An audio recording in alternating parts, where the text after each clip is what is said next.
human being on a journey to God, towards enlightenment, eventually will come across this nothingness, this haunting emptiness. But yet, that's where God begins. We human beings are born with certain senses. Ability to see, ability to hear, ability to smell, taste, touch. And we grow up through these senses. And these senses are outwardly focused, and they're focused on things. Food that you eat, things that you smell, things that you see, things that you hear, etc., etc., etc. We live in an object-identified consciousness. When we see, we only see objects. Our consciousness is not complete. We think it is complete because I see everything. Right now I see you. I see that camera. I see this table. I see that book. So my consciousness is seeing a book, chair, table, cushion, etc., etc. It is object identified. I will say that this is only half of the picture. Let's look at this room. What makes this a room? And if I was to ask anybody, they'll say, oh, 4 walls, door, window, that's what, and a ceiling. That's what makes this a room. This room is not a room because of the 4 walls, the windows, and a door, but there's also one other thing: the emptiness within. Utility of this room comes from the emptiness inside these 4 walls. We do not see the emptiness. We don't see the emptiness because we are object hypnotized. We only see objects. But if you really look at it, what gives this room the ability to be a room where you can come and sleep, where you can come and put a bed, where you can come and put a chair, is the emptiness inside. It is called room for a reason. But we don't see the emptiness that surrounds all things. We have to change the way we look at existence. All of our lives we have been looking at only half of it. The other half is emptiness. It is assumed. It is not felt. When all utility comes from emptiness that surrounds us. It's a beautiful sunny day out there. You go, and I do this very often, I go lie on a grass. I love to feel the earth beneath me, but then I can also look up at the sky. And what do most people see? They see cloud, another cloud, another cloud. Oh, bird. Oh, one plane over there. Again, object identified. What we don't see is the beautiful blue sky beyond and beyond. See, that blue sky, that emptiness has depth. Objects are shallow, they're right there. Change how you look at things. Appreciate the blue sky also. Let's take it a different way also. So we can become spiritually complete human beings and respect things that we ordinarily don't see, but we have to sense them. It's a beautiful summer night. You go lie down outside on a lawn chair and you look up at the night sky. Beautiful night sky. So many stars are out. What do you see? A moon over there. Maybe even Venus. Orion's belt, and God knows the North Star, and all the stars that have lit up the night. Beautiful, beautiful stars everywhere, and you are in awe of that. What we fail to see is the deep, dark space, the beautiful black shawl on which all these stars are studded like diamonds. This black space, this nothingness, seems like a void to us, and it does not register in our consciousness. When without that deep dark space, stars will not be possible. Galaxies will not be possible. Moon could not be. That deep dark space is what allows the moon to be studied in the sky, in the space. All these stars and galaxies to remain where they are. There's got to be something to that emptiness. There's a deep dark space. Another way, we have only always looked at half of the equation. Human beings, at one time, we used to live in a jungle. We have fear of darkness. We are always attracted to light. But is that really how it is?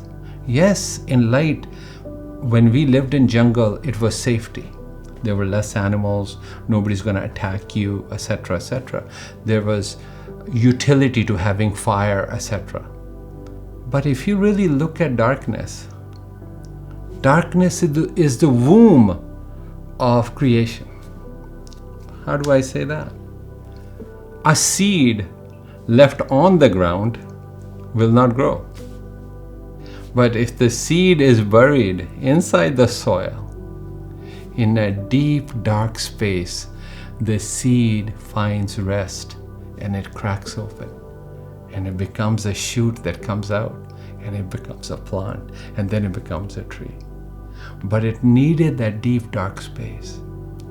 A human child, any child, is conceived in deep darkness of a womb. Deep dark space. There has to be something to it. What are we missing in this? And why are we afraid of that darkness? Moment you want to become meditative, you want to close your eyes. What is there? Why? We have preconceived ideas of what things should be. And again, we are object identified. These concepts of deep dark space, emptiness, darkness, and new way of looking at them comes in really handy for a meditator. If a human being was made to stand on the side of the highway and say, "Hey, tell me what you see," and it was a rush hour, what would he say? "Oh, I see a truck, I see an SUV, I see a car, I see a red car, I see a white car, I see a yellow car, I see a green car, I see a pickup truck, I see this. Object after object after object.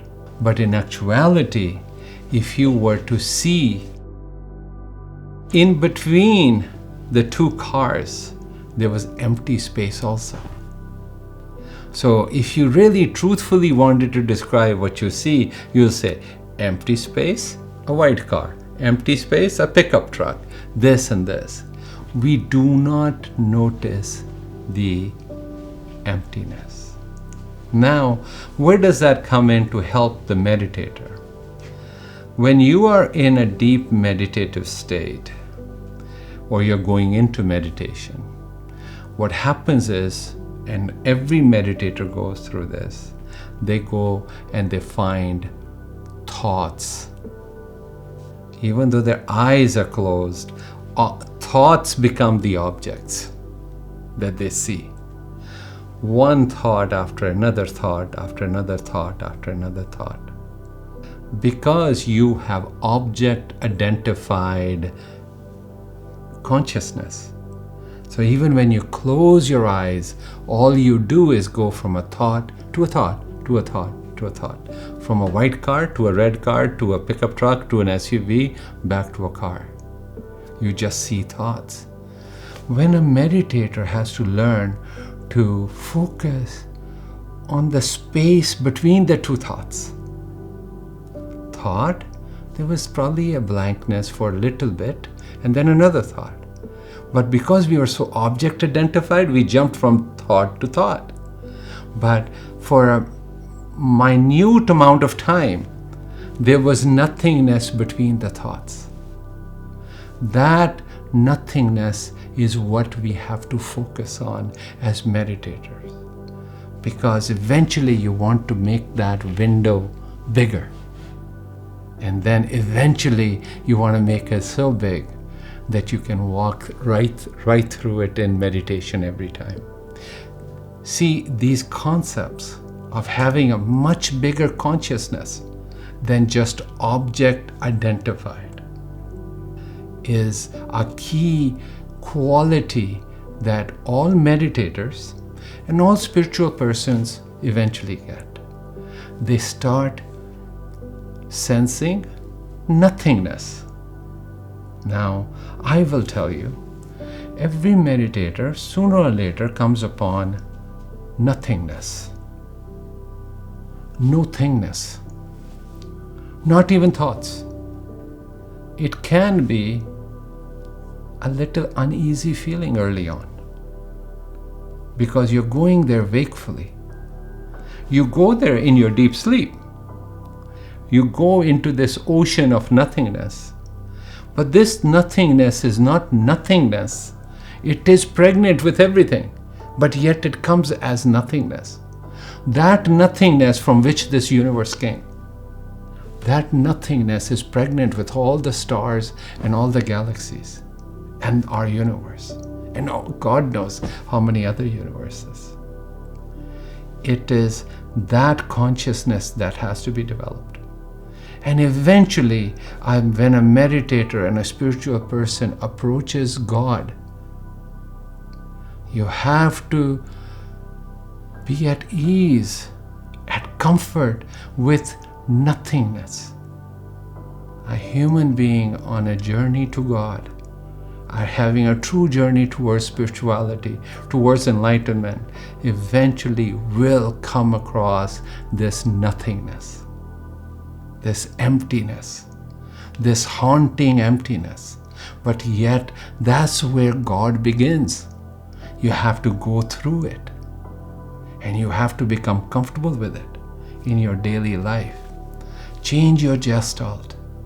Start seeing emptiness everywhere. Start appreciating the deep, dark space. Start seeing the emptiness of a room. Start seeing the darkness and the sublime qualities of it.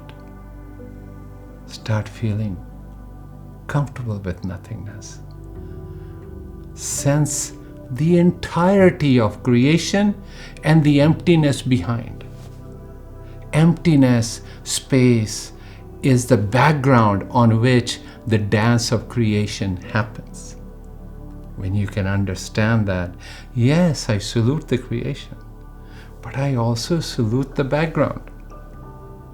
This movie of creation is only possible because there's a white screen back there. Yes, in my hypnosis of watching the movie, I have lost contact that there is a white screen behind it. Become conscious of that. Become conscious of the subtle that hides behind the material. That is the key that you need. Go change how you look at the way this world is. And find your truth. Find the whole. Become comfortable with it.